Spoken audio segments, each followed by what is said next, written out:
2 Samuel chapter 18. David divided his soldiers into groups of 100 and groups of 1,000. Then he chose officers to be in command of each group. He sent out 1/3 of his army under the command of Joab, another third under the command of Abishai the son of Zeruiah, and the rest under the command of Ittai from Gath. He told the soldiers, "I'm going into battle with you."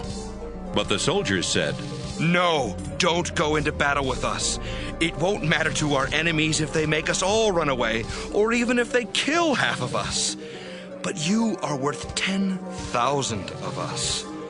It would be better for you to stay in town and send help if we need it." David said, "All right, if you think I should." Then, in a voice loud enough for everyone to hear, he said, "Joab, Abishai, Ittai, for my sake, be sure that Absalom comes back unharmed."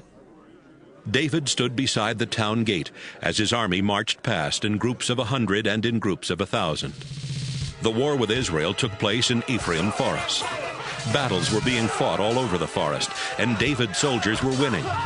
20,000 soldiers were killed that day, and more of them died from the dangers of the forest than from the fighting itself.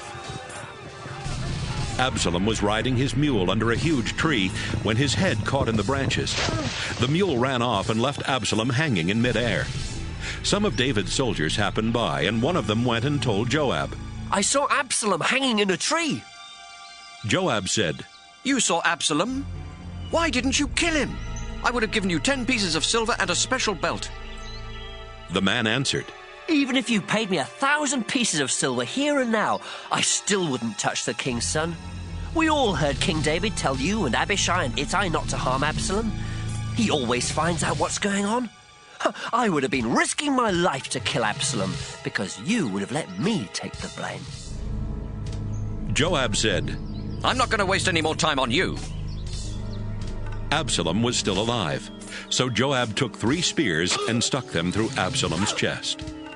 10 of Joab's bodyguards came over and finished him off. Then Joab blew a trumpet to signal his troops to stop chasing Israel's soldiers. They threw Absalom's body into a deep pit in the forest and put a big pile of rocks over it. Meanwhile, the people of Israel had all run back to their own homes. When Absalom was alive, he had set up a stone monument for himself in King's Valley. He explained, "I don't have any sons to keep my name alive." He called it Absalom's Monument, and that is the name it still has today. Ahimaaz, the son of Zadok, said, "Joab, let me run and tell King David that the Lord has rescued him from his enemies."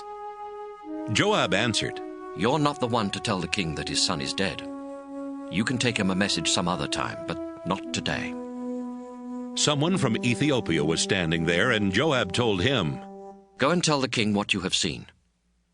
The man knelt down in front of Joab and then got up and started running. Ahimaaz spoke to Joab again. "No matter what happens, I still want to run. And besides, the Ethiopian has already left."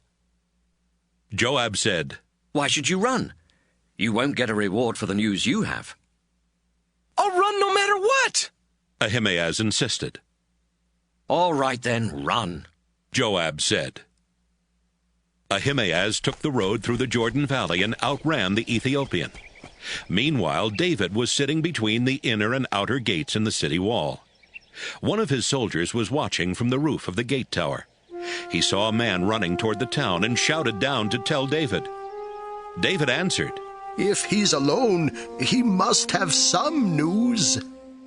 The runner was getting closer when the soldier saw someone else running. He shouted down to the gate, "Look! There's another runner!" David said, "He must have some news too." The soldier on the roof shouted, "The first one runs just like Ahimaaz, the son of Zadok."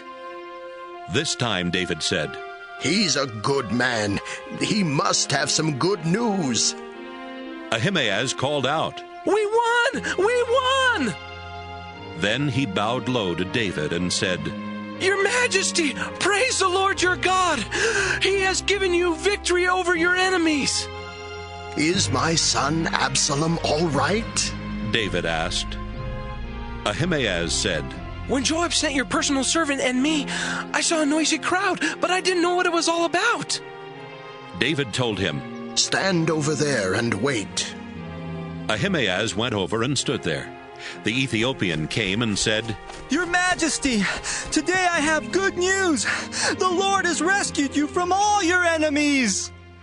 Is my son Absalom all right? David asked. The Ethiopian replied, I wish that all your Majesty's enemies and everyone who tries to harm you would end up like him. David started trembling. Then he went up to the room above the city gate to cry. As he went, he kept saying, My son Absalom!